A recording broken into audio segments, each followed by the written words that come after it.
First off, can we appreciate this shirt that I got? Do you even read, bro? Yes. Hey, what's up you guys, it's Connor, and today I'm going to be doing a book review, finally, for Ban This Book by Alan Gratz. Tor/Starscape ended up sending me this book to check out, and now I'm going to do a review for you guys. If you guys don't know, Ban This Book follows a young girl named Amy who is going to middle school. I think she's 12 or something like that. She spends an enormous amount of time in the library, and one day she goes back to check out her favorite book that she has read countless times, and she finds out that the book that she loves to read the most, her favorite book in the entire world, has been banned from the school library, basically because of another student's mother micromanaging the books that are allowed in the library. And so because there are all these banned books from her school, she decides that she's going to start up an illegal locker library. So she basically takes her locker and turns it into a library and starts promoting all these banned books to all the children in her class. And she does that with the help of a bunch of her friends and people that go to the school. Obviously, it's going to be about them trying to read all these books as well as get them out to the rest of their classmates without being caught, and it also has a lot to do with censorship and the dangers that censorship can have. As usual with my book reviews, I'm going to go through my pros, go through my cons, give you my rating, and be done. My first pro for this book is going to be the main character. Amy was super believable. She definitely acted how I thought a 12 or 11-year-old would act in this situation. Also, if you're a first child, you're definitely going to be able to relate to her and her struggles when dealing with the spoiled nature of her younger siblings. Her younger siblings get away with everything that they want to do, and she has to be the mature one, the self-sacrificing one, and that can be extremely frustrating, and older siblings will definitely be able to relate to her. I also really liked the legal references in this book a little bit. The main character's best friend is like totally obsessed with legal terms and everything like that, so there's a lot of legal stuff in this, and I love that because I'm in law school, so seeing that was pretty funny, especially coming out of an 11 or 12-year-old's mouth. But it really has a good commentary on banning books and the process that entails, and the difference between banning books from everyone and banning books from children, as opposed to parents deciding which books that their children are able to read and which ones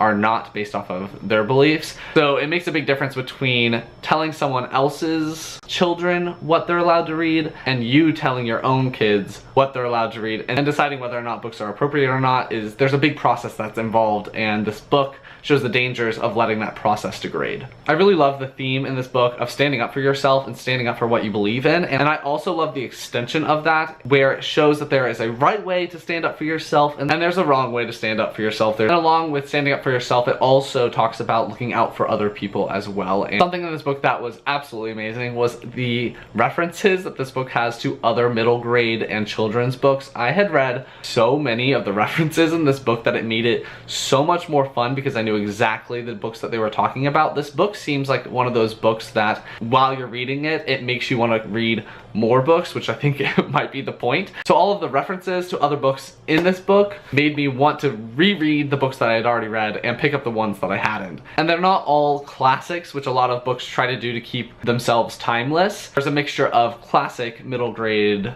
books and modern children books, which was awesome. And my last con for this book that I'm going to talk about is the very realistic parents that were in this book. The parents were super busy. They both had careers, and so they had to balance being really busy with their own lives, but also having 3 children and having to schedule things out. And they love each of their children the same, and you can definitely tell that in the novel, and you can tell that the parents really shift things around and try to make everything work so that every kid gets to do the things that they want to do, and I loved that. I love when there's responsible, loving parents in books, and this is a very good one for that. Now I'm going to talk about a couple of my cons. Although I found Amy very understandable, especially if you're the older sibling and your younger siblings get away with a lot of things, she was very frustrating at the beginning of the book because she just complained about her family a lot, and she just complained about her little sisters, and I was just like,